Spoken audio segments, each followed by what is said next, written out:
C'est dans le souci du développement de leur pays que les Ivoiriens de la diaspora, de tous bords social et politique, à l'instar de leurs frères africains, expriment leur vœu de retourner en Côte d'Ivoire pour jouer leur partition dans la relance économique. Ces Ivoiriens de la diaspora des États-Unis évoluent dans différentes sphères professionnelles. Ils sont des médecins, professeurs dans les universités, fonctionnaires, propriétaires ou gérants de supermarchés, des boutiques cosmétiques, des magasins de vente d'électronique. On le retrouve aussi dans le transport, la restauration et autres. Malgré ce dur labeur quotidien, ils sont confrontés à d'énormes difficultés financières dues à la crise économique. À cela s'ajoutent les problèmes sociaux comme l'immigration. Ce reportage nous permettra de bien comprendre cette problématique du retour des Ivoiriens au bercail. Pour cette première partie, M. Fousseni Bamba, jeune Ivoirien de la cinquantaine, mécanicien et agronome de vocation, nous explique ses motivations de retourner en Côte d'Ivoire. Suivi d'un micro-trottoir où les Ivoiriens donnent leur point de vue pour ensuite terminer avec son Excellence M. Youssouf Bamba, ambassadeur de la Côte d'Ivoire aux Nations Unies, qui est porteur du message du président de la République, Alassane Ouattara. La deuxième partie nous amènera à Abidjan à la rencontre de M. Kwame Loukou, sous-directeur du département des Ivoiriens de l'extérieur, M. Ludovic Ouattara, homme d'affaires, et Mme Soto Sylvie, directrice de Jesus Family Ministry.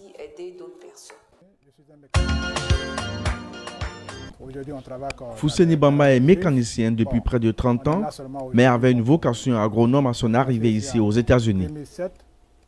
Il veut participer à la vie économique de son pays après l'appel lancé par son président Alassane Ouattara. Il est presque 7 heures du matin. Fousseni Bamba et sa famille sont déjà réveillés. Les enfants se préparent pour aller à l'école. Pendant que Mme Bamba fait le petit déjeuner familial. Fousseni Bamba est assis auprès de ses enfants. Il les observe en train de réviser leurs leçons. Il veut s'assurer qu'ils ont bien appris. Je m'appelle Bamba Fousseni, je suis un mécanicien. Bon, on a commencé la mécanique, on a fait la mécanique au pays. Bien avant qu'on arrive ici aux États-Unis en 1995, 4 novembre 1995. On est arrivé là. Donc on s'est débrouillé quand même. Aujourd'hui, bon, on a commencé avec les garages africains. Après les garages africains, bon, on est venu avec les Juifs. Aujourd'hui, on travaille dans les garages des Juifs. Bon, on est là seulement aujourd'hui. Bon, j'ai commencé ici en 2007. En 2007 jusqu'à aujourd'hui, je crois que ça fait 15 ans. Je suis avec eux, il n'y a pas de problème.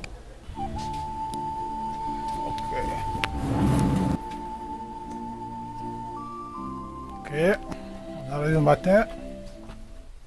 On met le truc en marche, le compresseur, la lumière, lamp power. Donc on attend maintenant les premières voitures. Comme aujourd'hui, bon, vraiment, bon, le météo n'est pas tellement bien. Bon, ben on attend la première voiture. Le samedi, on peut faire quelque chose de 100, 130. Bon, les autres jours, on peut faire 80, 60, ça dépend. Ça, c'est une voiture de 2011. Bon, on est en train de changer d'abord l'huile, et puis maintenant checker maintenant les transmissions, et puis le réducteur, comme on dit en français. En anglais, on parle de transvaquette, et puis maintenant checker maintenant le pont arrière. Et puis maintenant, on met l'huile. Après avoir mis l'huile, maintenant ils vont démarrer.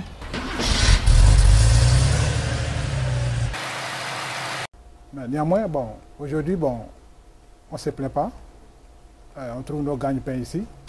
On passe à les parents aussi au pays, qui attendent toujours pour nous, parce qu'eux aussi, ils espèrent sur nous ici. Le jour où on venait ici, on avait une connaissance un peu limitée.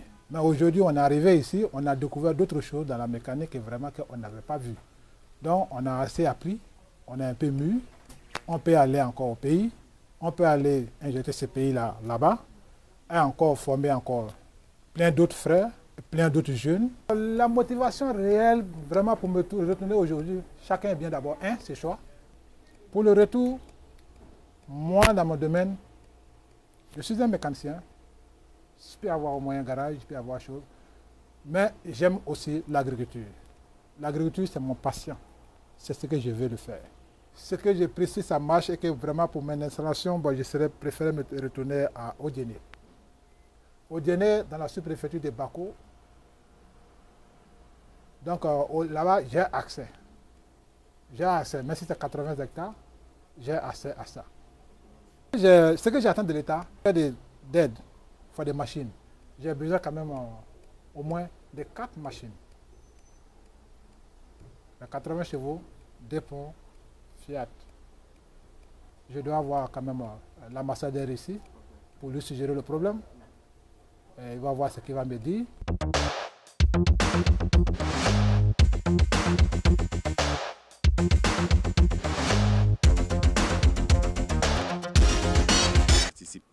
Les Ivoiriens se prononcent librement sur leur retour au pays natal pour y investir. Si pour certains cela ne fait l'objet d'aucun doute, d'autres par contre évoquent les problèmes de moyens financiers, de sécurité ou encore interpellent les autorités ivoiriennes à faire de la paix et de la réconciliation la condition sine qua non pour privilégier et garantir leur retour. Bonsoir monsieur. Bonsoir mon frère. Alors, je reçois un Ivoirien de la diaspora qui veut se prononcer sur le retour des Ivoiriens en Côte d'Ivoire pour aller participer à la vie économique de leur pays. Alors monsieur, bonjour, dites-nous comment vous appelez, qu'est-ce que vous faites, que pensez-vous du retour des Ivoiriens en Côte d'Ivoire? Êtes-vous prêt à retourner en Côte d'Ivoire? Oui, bonjour mon frère, mon nom c'est Dougan Emmanuel Kwasi. Ça fait quelque temps que je suis aux États-Unis, à New York particulièrement. Et le sujet, la question que vous me posez, c'est une très bonne chose. En tant qu'Ivoirien, c'est pour nous un plaisir de pouvoir retourner un jour dans notre pays d'origine et participer à l'économie, au développement de notre pays. Ce sera une très bonne chose. Tout le monde souhaite un jour retourner chez lui. Alors, qu'attendez-vous de l'État si vous voulez rentrer, aller investir? Qu'est-ce que vous attendez des autorités ivoiriennes? En quel domaine voulez-vous investir? C'est le même problème qui se pose un peu partout. L'État, tout ce qu'on demande à l'État, c'est de mettre les structures en place, les mécanismes en place pour que le retour, la réintégration de la diaspora en Côte d'Ivoire soit plus facile. Et si moi je dois investir en Côte d'Ivoire, ce sera dans le domaine immobilier parce que c'est ce que je fais ici avec l'entreprise qui m'embauche. Nous faisons de la fabrication du matériel de construction, des matériaux de construction, et nous achetons aussi, comment ça s'appelle, les immeubles et nous les revendons. Donc dans ce domaine-là, parce que les Ivoiriens, je pense que c'est ce que le gouvernement en place cherche à faire, c'est-à-dire un toit pour les Ivoiriens. Et c'est dans ce domaine-là que moi je veux participer. Bonjour monsieur, comment allez-vous? Oui, je vais très bien, merci. Aujourd'hui, il est de plus en plus question de retourner en Afrique. Alors, quel est votre avis? Mon nom, c'est François Nzi.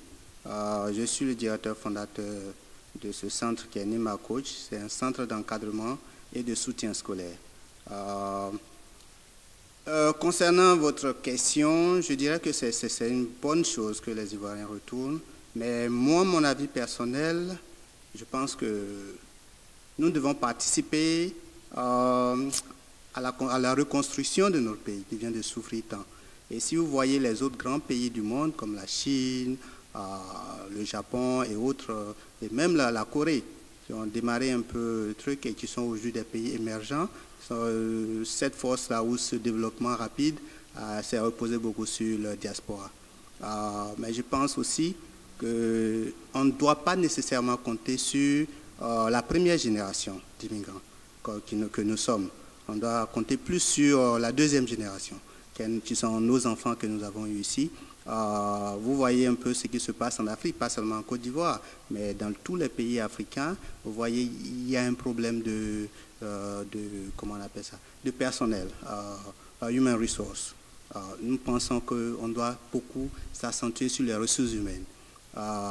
Et nous, nos enfants, nous devons les encadrer beaucoup plus pour qu'ils aient la chance, profiter de la chance qu'ils ont ici aux États-Unis, de faire des études, de bonnes études, dans de bonnes universités, d'avoir une éthique de travail qui peut permettre à la reconstruction de notre pays. Voilà un peu. Si la question aujourd'hui que vous rentrez en Afrique, en Côte d'Ivoire, pour aller investir, alors dites-nous qu'est-ce que vous allez faire concrètement, précisément, et qu'est-ce que vous attendez alors du gouvernement? Il faut dire que moi, j'ai une formation, je suis ingénieur de formation, j'ai fait les études en aéronautique et je suis aussi ingénieur des génie civil. Je fais un peu de la planification des transports. Mais aujourd'hui, j'investis dans l'éducation. Et si je rentrerai en Côte d'Ivoire, j'investirai dans le domaine de l'éducation. Parce que c'est ce domaine-là que je pense qui est très important, qui peut nous permettre d'avancer, permettre à nos jeunes enfants ou le futur d'avoir la formation que moi j'ai eue. Ceux qui sont ici, qui veulent rentrer, je pense qu'ils ont travaillé beaucoup, ils ont économisé certaines sommes, ils n'ont pas nécessairement des soutiens des banques, ils vont investir leur propre argent et donc il faudrait qu'il y ait une loi des affaires qui protège leurs investissements afin que s'ils investissent, ils puissent profiter de ces investissements-là qu'ils vont faire. Merci monsieur Nzi. Alors bonjour madame. Bonjour monsieur, mon nom c'est Fanta Dosso, je suis une Ivoirienne, je suis aux États-Unis, je vais me chercher. Tout ce que je dis aux Ivoiriens, ils veulent qu'on se retourne. Bon, on veut vraiment se retourner, mais si on ne se retourne, on va avoir du travail. Nos problèmes c'est ça, parce qu'on aime bien chez nous. On est ici, on n'est pas chez nous, on travaille très dur ici. On veut investir chez nous et puis repartir. Et on est ici pour but de ça, pour pouvoir retourner un jour en Côte d'Ivoire. Alors si vous voulez investir, ça va être dans quoi vous voulez investir? Qu'est-ce que vous faites? On va investir comme immobilier, tout ça là, et puis bon, peut-être faire un magasin de produits de beauté, tout ça là, et puis bon, peut-être faire une clinique, parce qu'on est ici là, on s'occupe des vieilles femmes, on a l'expérience de ça, on a le diplôme de ça, on peut aller faire le truc de ça aussi, pour mettre nos soeurs dedans aussi, pour les aider, comment on fait le truc à l'Occident ici, et il faut qu'on soit évolué aussi. Alors je crois que vous avez quand même un peu de moyens pour retourner en Côte d'Ivoire, vous n'allez pas les mains vides, non? Non, tu ne peux pas aller les mains vides, il faut que tu fasses un peu d'économie et puis investir avant de partir en Côte d'Ivoire. Tu ne peux pas venir ici pour 10 ans ou 15 ans, partir à la main vide. Il faut travailler dur pour investir et puis avoir quelque chose pour partir avec. Alors seulement j'ai voulu dire que vous n'avez pas besoin de l'État pour vous aider. Si vous avez un peu de moyens, vous pouvez investir vous-même. Oh, on a toujours besoin de l'État. L'État est là pour nous aider, on a toujours besoin de l'État. On est ici, on est venu se chercher, ça ne serait pas comme chez nous, on est au pays. Chez nous, au pays, l'État a besoin de nous aider aussi. Parce que l'État ne nous aide pas, c'est pour ça qu'on a fait pour venir se chercher ici. Bah, si l'État essaie de nous aider, pourquoi on vient chercher ici? On a tout en Côte d'Ivoire et on est fiers d'être Ivoiriens.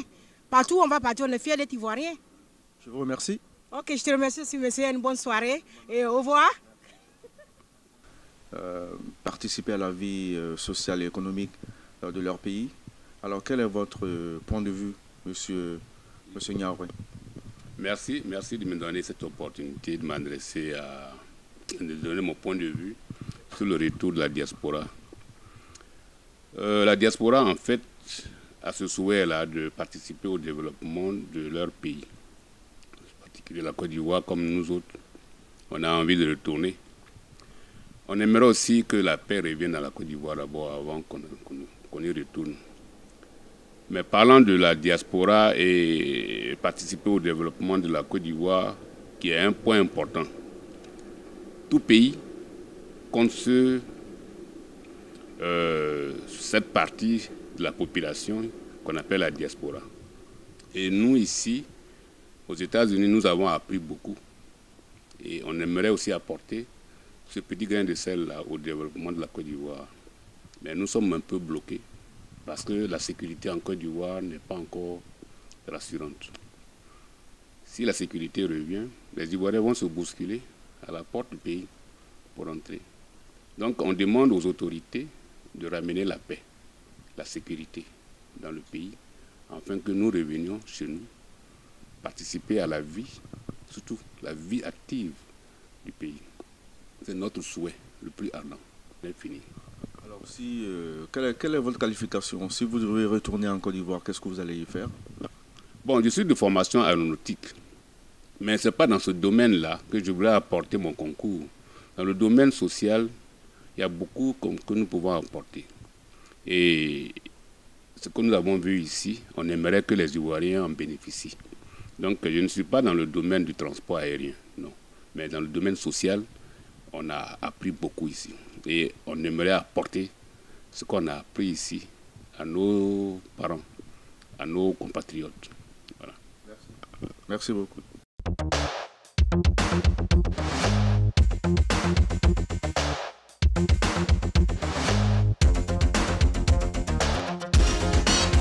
Son Excellence M. Youssouf Bamba, ambassadeur de la Côte d'Ivoire aux Nations Unies, a encouragé la diaspora de participer à l'économie ivoirienne avec des projets d'investissement dans le domaine de la santé, l'éducation, de l'agriculture.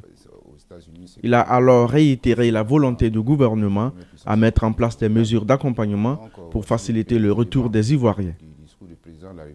Pour répondre à la question sécuritaire, l'ambassadeur a pointé un doigt accusateur sur certains mercenaires déstabilisateurs d'une Côte d'Ivoire en marche.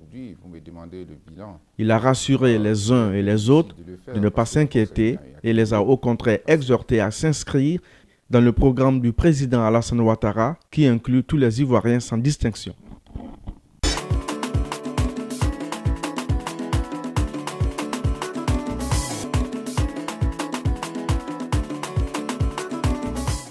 Excellence, Monsieur l'ambassadeur, bonjour. Bonjour.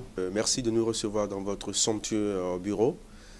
On sait que vous êtes beaucoup occupé, vous travaillez beaucoup. Alors, malgré tout, vous avez accepté cette interview. Alors, il s'agit de parler du retour des Ivoiriens en Côte d'Ivoire. L'appel a été lancé depuis par le président de la République, Alassane Ouattara, qui encourage le retour des Ivoiriens. Alors, depuis donc cet appel qui a été lancé, alors quel constat faites-vous sur le terrain? Est-ce que vous sentez un certain engouement au niveau des Ivoiriens? Merci. Effectivement, comme vous l'avez dit, vous l'avez rappelé, lorsque le président Alassane Ouattara a effectué donc, sa visite de travail ici à New York, dans le cadre donc, de la 66e session de l'Assemblée générale des Nations Unies, en septembre dernier, donc il y a 1 an maintenant, et le président de la République, effectivement, avait lancé aux Ivoiriens de revenir au pays, de venir participer à la reconstruction de notre pays, d'apporter leur talent et l'expérience qu'ils ont acquise ici aux États-Unis, ce grand pays de démocratie également, et la première puissance économique mondiale. Bien. Depuis ce temps jusqu'à aujourd'hui, vous me demandez le bilan. Il est un peu difficile de le faire parce que d'abord, il n'y a qu'une année qui est passée. Mais je peux dire que nous avons, vous et moi, nous avons constaté le retour, beaucoup qui ont répondu à cet appel. Il y a même je me rappelle un jeune homme qui est venu et qui a dit qu'il allait retourner, qu'il allait faire de l'agriculture. Bon, je n'ai pas des éléments précis sur les activités de ce jeune homme-là. Mais pour ce qui est d'autres, je sais qu'il y a beaucoup qui sont partis. J'ai même un groupe d'Ivoiriens qui a décidé d'investir dans le secteur des transports. Et ils sont partis, ils m'ont vu avant de partir, et ils sont allés, je crois que les démarches qu'ils ont eues là-bas, l'accueil qu'ils ont eu là-bas était très bien. Et ils ont été bien accueillis, et je crois que les autorités leur ont apporté tous les appuis qu'ils souhaitaient. Et là également, c'est un projet qui est en chantier. Bon, il y a aussi les appels à candidature. Comme vous savez, pour des structures importantes de l'État, il y a eu des appels à candidature, notamment le VITIB, le Village international de technologie d'information des Bassam. Il y a eu appel à candidature et beaucoup ont postulé. Et je crois que celui qui a été retenu est un Ivoirien qui vit au Canada. Mais ce que je voulais dire, c'est que le retour en Côte d'Ivoire, au contraire, nous comptons sur la diaspora pour nous aider. Parce qu'on doit créer des emplois. Quand le président de la République dit « revenez en Côte d'Ivoire », il dit « revenez avec des projets, revenez avec des idées, des structures. Nous attendons votre input, nous attendons votre contribution, justement. C'est ce qu'il veut dire.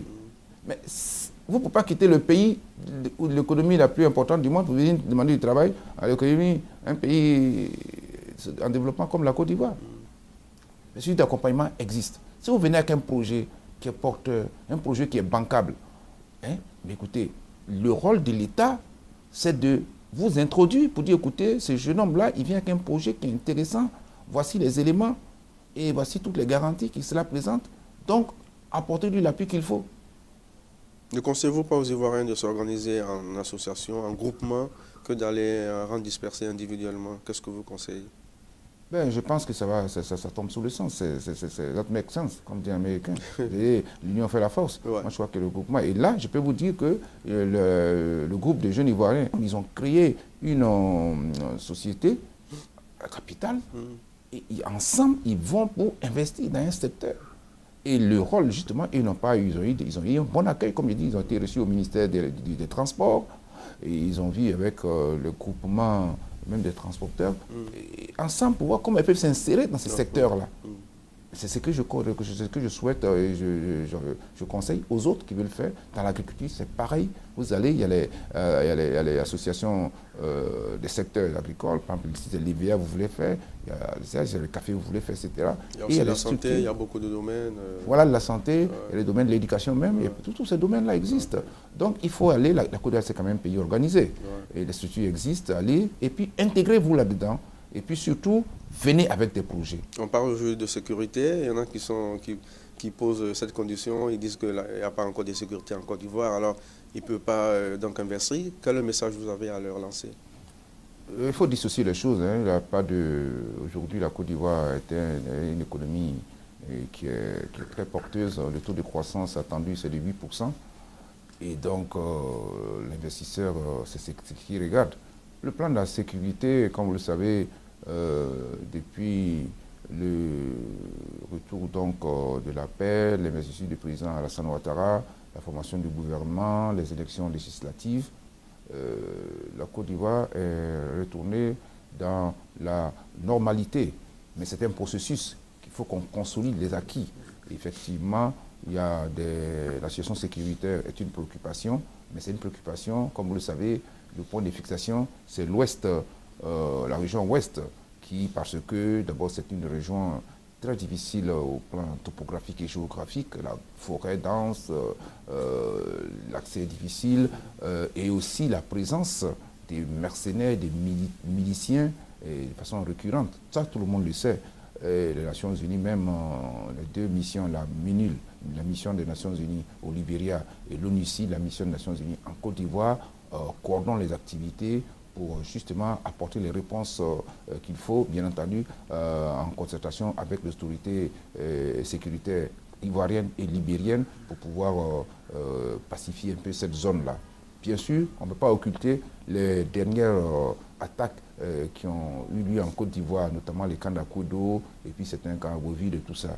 Mais ça, vous savez, ce sont des entreprises de déstabilisation, des nostalgiques, des gens qui n'acceptent pas la réalité. Mais ils n'ont qu'à comprendre que c'est peine perdue. Les Ivoiriens sont fatigués de la guerre. Les Ivoiriens veulent développer leurs ressources. Ils ont des capacités. Ils veulent pouvoir avoir l'opportunité de pouvoir exploiter ces capacités-là et se faire une petite place au soleil. Le président Alassane Ouattara a été élu, il a un programme et son programme est un programme qui est un porteur d'espoir pour la jeunesse ivoirienne, pour tous les Ivoiriens, quelles que soient les origines, leur religion, leur appartenance ethnique. C'est le président de tous les Ivoiriens et son projet, c'est le projet de vivre ensemble. Il faut que les gens comprennent et tout le monde vienne à bord pour qu'on puisse construire la Côte d'Ivoire La Côte d'Ivoire qui est un pays d'espoir, un pays d'avenir, un pays de l'hospitalité, comme dit notre hymne national. Je vous remercie. Merci beaucoup.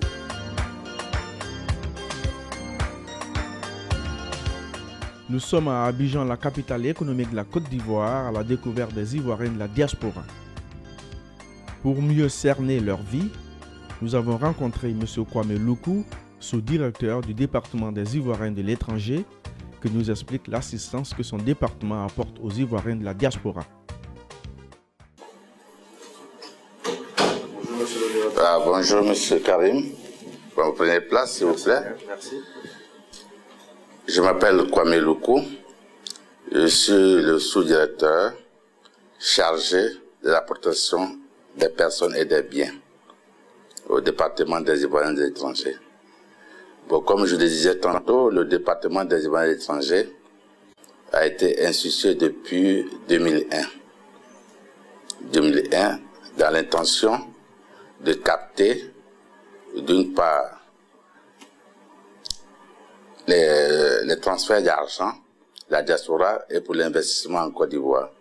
Et surtout pour aider les Ivoiriens qui sont à l'étranger et pour les protéger, leurs personnes ainsi que leurs biens.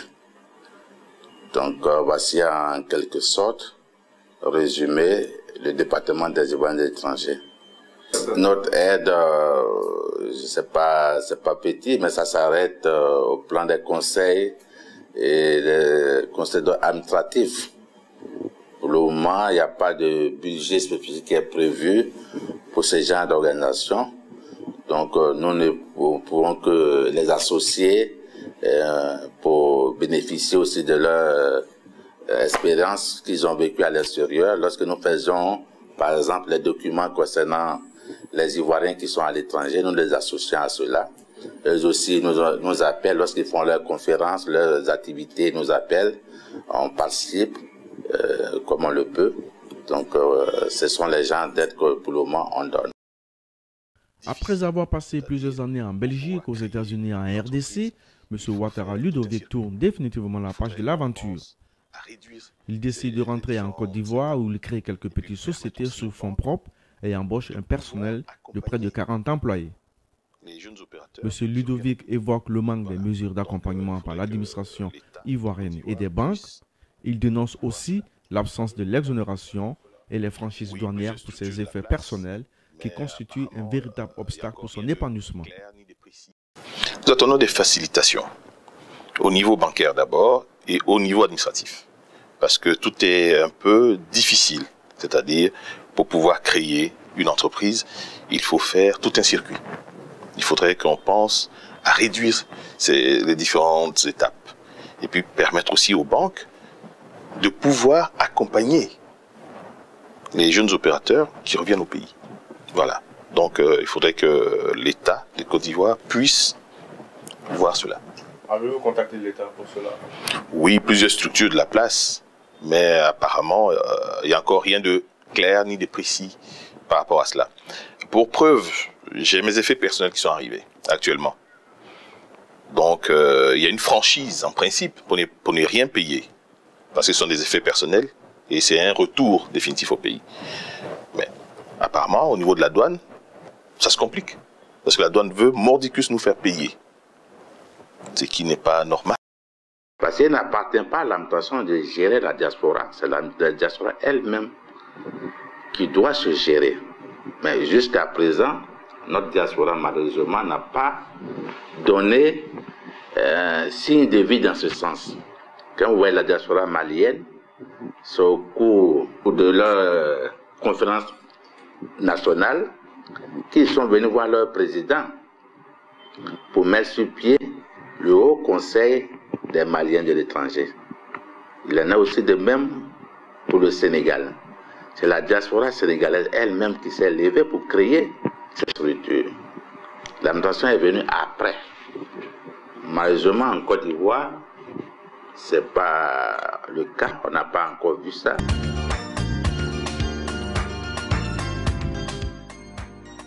Madame Sotor Sylvie est directrice de Jesus Family Ministry, une entreprise de microfinance qu'elle a créée de ses propres moyens. Au cours de cet entretien, elle nous explique les différentes étapes de son parcours, de l'insertion sociale à la recherche de financement. De fil à aiguille, elle réussit à mettre sur pied une véritable entreprise.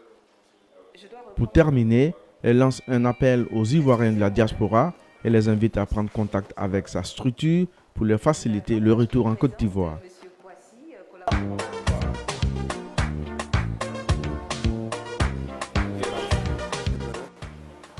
Donc ici, c'est GFM Financing, c'est une microfinance, quelque chose qu'on a commencé pour, disons, lutter contre la pauvreté.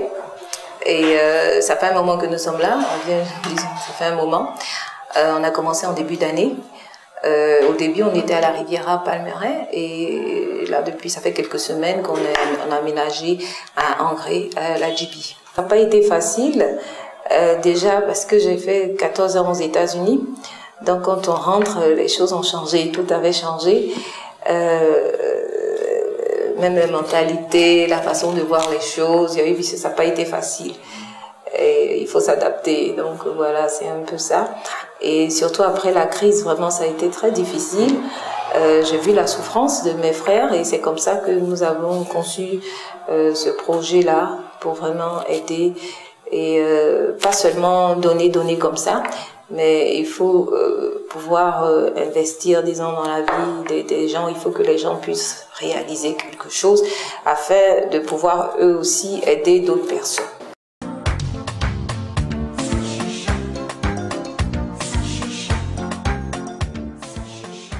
Au fait, souvent on attend un peu, on veut tout de l'État, du gouvernement. C'est pas vraiment ce que ton pays peut faire pour toi, mais ce que toi tu peux faire pour ton pays. Donc je pense qu'en tant qu'Ivoirienne, c'est ce que je peux faire. Et donc voilà, donc aider ces Ivoiriens à l'extérieur là, avec les projets. Ceux qui veulent rentrer, c'est pas facile. Donc bon, par exemple, on a une école américaine, hein, GFM aussi, GFM American School. Rentrer avec toute la famille, comme ça, c'est pas facile. Donc, on aide déjà. Ils peuvent emmener leurs enfants qui recevront toujours une éducation américaine et avec la possibilité d'avoir un bac américain ici et tout en étant parfaitement bilingue.